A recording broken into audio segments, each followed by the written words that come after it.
क्या आप जानते हैं, एक ऐसा युद्ध जो सिर्फ जमीन के लिए नहीं बल्कि धर्म और न्याय के लिए लड़ा गया था। एक ऐसी कहानी जो आज भी हमें जीवन के मूल्यों का पाठ पढ़ाती है।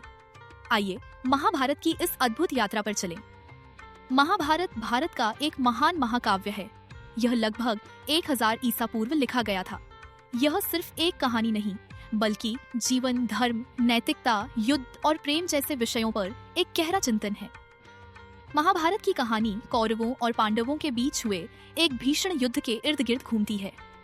यह युद्ध हस्तिनापुर के सिंहासन के लिए था। इस कहानी में हमें रिश्तों की जटिलता और धर्म के महत्व का पता चलता है। हस्तिनापुर के सिंहासन के लिए उत्तराधिकार का संघर्ष ही महाभारत की कहानी का मूल है। धृतराष्ट्र अंधे थे, इसलिए उनके भाई पांडु ने शासन किया। पांडु के 5 पुत्र थे, युधिष्ठिर, भीम, अर्जुन, नकुल और सहदेव, जिन्हें पांडव कहा जाता था। धृतराष्ट्र के 100 पुत्र थे, जिन्हें कौरव कहा जाता था। उनमें दुर्योधन सबसे बद्दा था। दुर्योधन पांडवों से ईर्ष्या करता था और उन्हें नुकसान पहुंचाने की साजिशें रचता रहता था। दुर्योधन की ईर्ष्या और सिंहासन पाने की लालसा ने ही महाभारत के युद्ध की नींव रखी। उसने पांडवों को नीचा दिखाने और उन्हें रास्ते से हटाने के लिए कई षड्यंत्र रचे। दुर्योधन ने पांडवों को जुए के खेल में हरा दिया। इस हार के कारण पांडवों को 13 साल के लिए वनवास जाना पड़ा। वनवास के दौरान उन्होंने कई कठिनाइयों का सामना किया। वनवास पांडवों के लिए एक कठिन परीक्षा थी। उन्होंने अपनी शक्ति और धैर्य का प्रदर्शन किया। इस दौरान उन्होंने धर्म का पालन किया और अपनी प्रतिज्ञा को निभाया। वनवास के दौरान पांडवों ने कई ऋषियों और मुनियों से ज्ञान प्राप्त किया।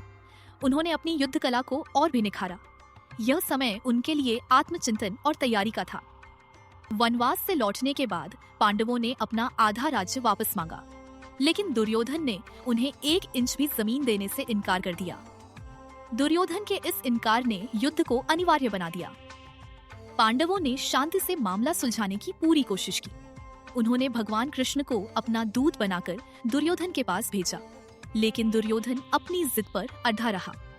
दुर्योधन के अहंकार और अन्यायपूर्ण रवैये के कारण ही महाभारत का युद्ध हुआ। यह युद्ध धर्म और अधर्म के बीच का युद्ध था। कुरुक्षेत्र के मैदान में 18 दिनों तक भीषण युद्ध चला। इस युद्ध में दोनों पक्षों के महान योद्धाओं ने भाग लिया। यह युद्ध विनाशकारी था और इसमें भारी जानमाल का नुकसान हुआ। कुरुक्षेत्र का युद्ध इतिहास का सबसे बड़ा युद्ध माना जाता है। इस युद्ध में लाखों सैनिक मारे गए। यह युद्ध मानवता के लिए एक दुखद घटना थी। अंत में पांडवों ने युद्ध जीत लिया, लेकिन यह एक महंगी जीत थी। उन्होंने अपने कई प्रियजनों को खो दिया। यह जीत उन्हें बहुत भारी पड़ी। भगवान कृष्ण अर्जुन के सारथी और मार्गदर्शक बने। महाभारत में भगवत गीता का बहुत महत्व है। गीता जीवन, धर्म और मोक्ष के बारे में शिक्षा देती है। भगवत गीता में भगवान कृष्ण ने अर्जुन को कर्म, भक्ति और ज्ञान का मार्ग दिखाया। उन्होंने अर्जुन को धर्म का पालन करने और अपने कर्तव्य को निभाने के लिए प्रेरित किया। भगवत गीता आज भी लोगों को जीवन के सही मार्ग पर चलने के लिए प्रेरित करती है। यह हमें सिखाती है कि हमें अपने कर्मों के प्रति समर्पित रहना चाहिए और फल की चिंता नहीं करनी चाहिए।